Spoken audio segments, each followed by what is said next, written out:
Once we understand the labor force participation rate, we can here start talking about the unemployment rate, which is the most important thing of this chapter. Okay? And let's start with the survey our government does on the ground to be able to collect the information and report it about the unemployment. Okay, and this survey is called the Current Population Survey. Okay, and it's done by the Bureau of Labor Statistics and the Bureau of the Census. Every month, they are going to survey about 60,000 households across the country. Okay? In the real world, the survey is very comprehensive, which includes your name, DOB, SSN, your occupation, your even income range, a lot of information they collect. Okay, but here let's just talk about a simplified version of the survey. Okay, so we will just narrowly focus on two related questions. Okay, related to the definition of unemployment rate. Okay, now the first question is they're going to ask the survey taker, do you have a job or self-employed? Okay, so there are only two possible answers, yes and no. If you said yes, the government will put you into this group of employed. Okay, as we discussed before, when we talk about the demographic breakdown, right?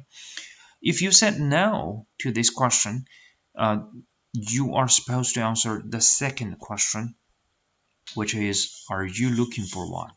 So if you said, I don't have the job, I'm not self-employed at this moment, are you looking for a job? Okay. Again, only two possible answers. If you said yes, they're going to put you into the group of unemployed. Okay. If you said no, that means you don't have the job now and you're not looking for one. Then they're going to kick you out of the labor force. Okay. So you won't be counted as a member of the labor force. All right. So putting together, there are actually three categories involved. The first one is employed, second one unemployed, the third one not in the labor force. Okay, believe it or not, it's the third one that makes the unemployment rate very misleading from time to time. Okay, most people would probably disregard this one, not in the labor force. Why should we care about it? But this is actually the most confusing component or category among the three. All right, we're going to talk about more details later. All right, now let's get the unemployment rate defined, and then we're going to do a little bit math, very simple ones. Okay, here the definition is the percentage of people in the labor force who are unemployed. The math is here. UR stands for unemployment rate.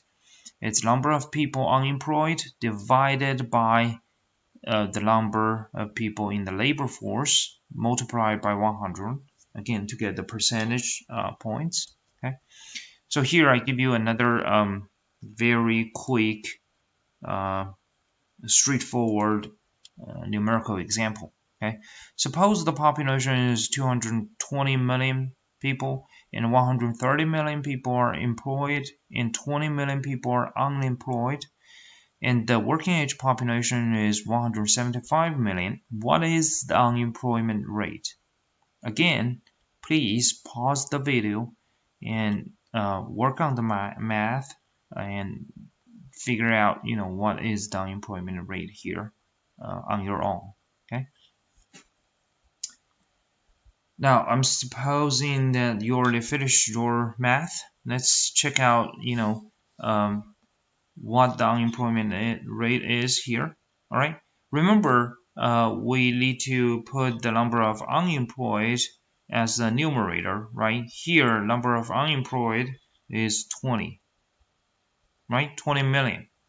Labor force, again, we cannot find it directly from the question, but from the previous example about the labor force participation rate, we already knew that the labor force equals the number of employed, here it's 130, plus number of unemployed, which is 20, right? So the size of the labor force should be 150 million, and then multiplied by 100 or 100%. Okay, again, you can figure out what the unemployment rate is. Okay, one thing I do want to mention is here you find several numbers, like the total population 220 and the working age population 175 million. They are useless. Okay, they are useless. I intentionally put them into the question so that we would know if you know how to calculate the unemployment rate. Okay, what is the right number you're supposed to use? Okay, now here, once again, the total population and the working age population are irrelevant. They are useless. You don't have to use these numbers. All right?